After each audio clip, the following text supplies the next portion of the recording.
అందరికీ నమస్కారం అండి. శైలజ వినిపించే కథల ఛానల్కు స్వాగతం. ఈరోజు మనం ముద్దు గోపీకృష్ణ గారు రచించిన శివయ్య కోరిక అనే కథను విందాం.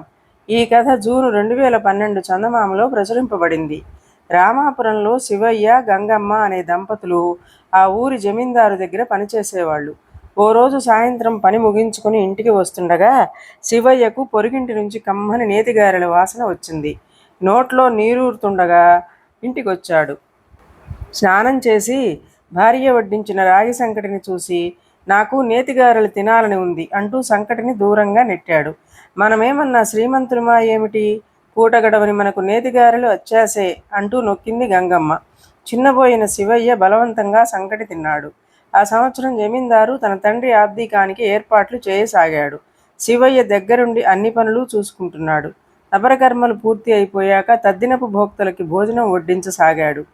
అందులో నేతిగారెలు కూడా ఉండటం చూసి శివయ్యకు ప్రాణం లేచి వచ్చింది.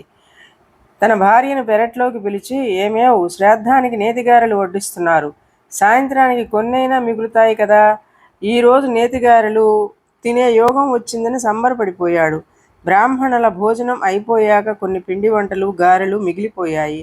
వాటిని ఏమి చేద్దామని అనుకుంటుండగా, అయ్యా, శ్రాద్ధకర్మల కోసం వండిన వంటకాలు మిగిలి ఉంటే దగ్గరలోని చెరువులో వదిలేయండి, పితృదేవతలకు చేరుకుంటాయి అన్నాడు బ్రాహ్మణుడు. మిగిలిన పిండి వంటలు మూటగట్టి జమీందారు శివయ్యకిచ్చి, ఒరే, మన ఊరు చెరువులో వీటిని విడిచిరారా, మరిచేవు అన్నాడు. శివయ్య భారంగా చెరువుకేసి బయలుదేరాడు. కళ్ళల్లో నీళ్లు తిరుగుతుండగా వాటిని చెరువులో వదిలాడు. ఇంటికొచ్చిన శివయ్య చేతిదాకా వచ్చిన గారెలు నీళ్లపాలయ్యాయి. చెరువులో చేపైనా కాకపోతిని గారెలు తినడానికి అని వాపోయాడు.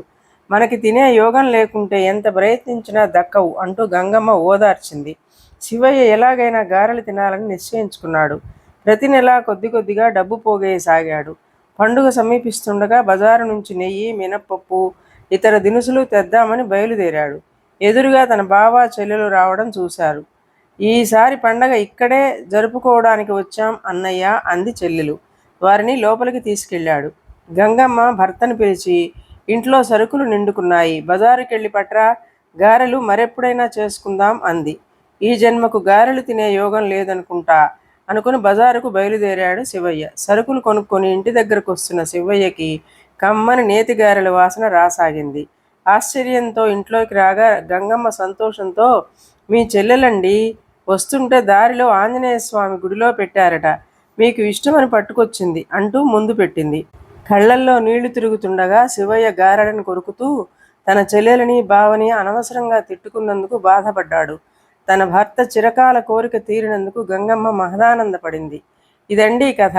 ఈ కథ మీకు నచ్చినట్లయితే లైక్ చేయండి, షేర్ చేయండి, కామెంట్ చేయండి, సబ్స్క్రైబ్ చేసుకొని నన్ను ఎంకరేజ్ చేయండి. నమస్కారం అండి.